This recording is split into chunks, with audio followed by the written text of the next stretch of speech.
A diesel shop in Ohio just turned away a truck it could have fixed in 40 minutes. Not because the technician lacked the skill, not because the part wasn't in stock, because the truck's engine computer required a manufacturer login the shop wasn't allowed to have, and the nearest dealership had an 11-day wait. Marcus Webb has run his own diesel repair bay outside Columbus for 19 years. 3 years ago, he could fix almost anything that rolled onto his lift. Today, he turns away roughly 1 in 5 jobs, not for lack of tools, but for lack of permission. By the end of this video, you will understand exactly how the independent diesel shop, once the backbone of American trucking, is being locked out of its own industry, and why the system doing it was never designed as a conspiracy. It was designed as a monopoly, one line of code at a time. Keep this in mind. The truck that gets turned away isn't broken, it's blocked, and that distinction is about to matter more than anything else in this story. There are roughly 286,500 diesel technicians working in the United States today, and trucking alone accounts for 57,300 of them. That is not a small workforce problem. It is the maintenance backbone for an industry that moves nearly everything Americans buy. 65.5% of diesel repair shops reported being understaffed in 2025. On average, 19.3% of technician positions sat empty, not for a week, but for the entire year. For the shops hit hardest, that vacancy rate climbs to nearly 1 in 4 bays. Marcus Webb made a decision most independent owners make without realizing its full cost. In 2019, he invested $41,000 in a diagnostic platform built to handle the diesel engines coming off assembly lines that year. 2 years later, the manufacturer pushed a software update that required a separate subscription tied to a dealer account to access the same fault codes his tool used to read for free. His $41,000 investment became a partial tool overnight. This is not a story about one greedy company. It's a story about a structure. Modern diesel trucks are no longer purely mechanical machines. They are rolling computers, and every computer needs a gatekeeper. The manufacturers built that gatekeeper role for themselves, embedded it into the engine control unit, and wired it directly into a subscription model. Dealerships get the keys automatically. Independent shops have to apply, pay, and often wait. But this is only the surface layer. Remember Marcus's $41,000 tool. Its story is not finished, and neither is his. The independent diesel shop used to run on a simple bargain: buy a scan tool, read the codes, fix the truck. That bargain existed because for decades, federal right-to-repair agreements forced manufacturers to sell the same diagnostic information to independent shops that they gave their own dealer networks. Then the trucks changed. Emissions mandates in the 2000s forced manufacturers to add computer-controlled fuel injection, exhaust aftertreatment, and selective catalytic reduction systems. Every one of those systems needed software to calibrate, monitor, and reset. And every one of those systems could, technically, be locked. Around 2015, telematics arrived. Trucks began transmitting engine data wirelessly, straight to the manufacturer's servers, in real time. Suddenly, diagnostic information didn't have to pass through a port a mechanic could plug into. It could live entirely inside a system only the manufacturer controlled. No port, no access, no repair. Dealerships were folded into that same telematics network automatically, as part of their franchise agreement. Independent shops were not. If they wanted in, they had to negotiate shop by shop, system by system, for a level of access dealerships already had by default. Consider what that meant in practice. A dealership technician could plug into the network on day 1 of employment and see live fault data the moment a truck rolled off the highway. An independent technician with 20 years of hands-on diesel experience had to file for third-party credentials, wait for manufacturer approval, and in some cases prove a business relationship with the very company that stood to lose service revenue if the application was approved. The gatekeeper had every incentive to move slowly, and slowness was never against the rules. By 2020, Massachusetts voters had seen enough. In a ballot initiative, 75% approved a law forcing manufacturers to share telematics data with independent shops and vehicle owners. It passed by one of the largest margins in the state's history. Manufacturers pushed back. The National Highway Traffic Safety Administration itself raised concerns, warning that open telematics access could be exploited by hackers to interfere with vehicle systems. That warning, whether or not you find it convincing, became the industry's most durable argument for keeping the gate closed. But here's what most people get wrong. Most people assume the diesel repair squeeze is about a shortage of mechanics. It isn't. It's about a shortage of access, and the numbers make that distinction impossible to ignore.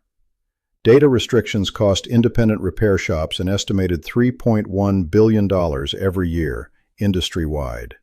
That's more revenue than most mid-sized American cities collect in annual property tax. Meanwhile, motor vehicle repair costs have climbed 42% over the past 5 years, a pace 1.8 times faster than general inflation. When independent shops lose the ability to compete on price, that cost doesn't disappear. It gets passed straight to the fleet owner, the owner-operator, and ultimately, the price of the freight itself. Here is the counterintuitive turn. You would expect a technician shortage to raise wages evenly across the industry. It hasn't. Median shop labor rates rose from $135 an hour in 2024 to $149 an hour by the end of 2025, a jump of roughly 10% in a single year. Technician wages rose even faster, up 14.1%, to a median of $36.50 an hour. That is nearly 3 times the pace of inflation. Wages up, access down. That combination should be impossible in a functioning market. It isn't impossible here because access, not labor, is now the scarcest resource in diesel repair. A shop can pay a technician $36.50 an hour and still lose the job to a dealership, simply because the dealership software can see something the independent shop's software cannot. Entry into this trade already costs a new technician between $8,000 and $10,000 in tools before their first paycheck. Training a single new hire from scratch costs a shop an average of $8,211 in wages across 357 hours, just to reach baseline competence. That's roughly 2 months of full-time pay spent before that technician generates $1 of billable work. Now stack the software subscriptions on top. A single manufacturer's telematics access package can run into the thousands of dollars annually, and a full-service independent shop working on 5 or 6 engine brands may need 5 or 6 separate subscriptions, each licensed, renewed, and priced independently. Marcus Webb's $41,000 tool is now one of 6 separate systems he pays to keep current, at a combined annual cost of nearly $19,000 just to stay able to do the job he's done for 19 years. The projected shortfall in qualified diesel technicians sits above 120,000 workers through 2026. Roughly 25,600 new openings appear every single year for the next decade, according to federal labor projections. Even if every one of those seats were filled tomorrow, it would not fix the deeper problem.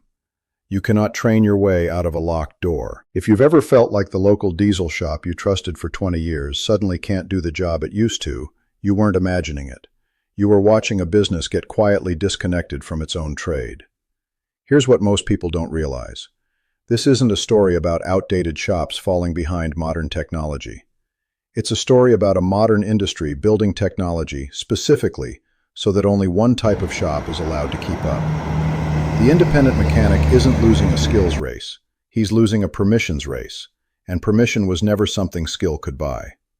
Understanding that difference puts you ahead of almost everyone still arguing about the mechanic shortage on the surface. The shortage is real, but it is not the root cause. It's the visible symptom of a deeper structural lockout that most coverage of this industry never names directly. Fleet managers are starting to notice the same pattern. When a truck needs service, the decision of where to send it increasingly depends less on which shop is closest or cheapest, and more on which shop's software subscriptions happen to cover that engine's brand. A dispatcher scheduling a repair today is, whether they realize it or not, choosing a data relationship first and a mechanic second. Marcus Webb didn't quit. He consolidated, cut his specialty from 6 engine brands down to 2, and paid off the telematics subscriptions for only those 2 systems.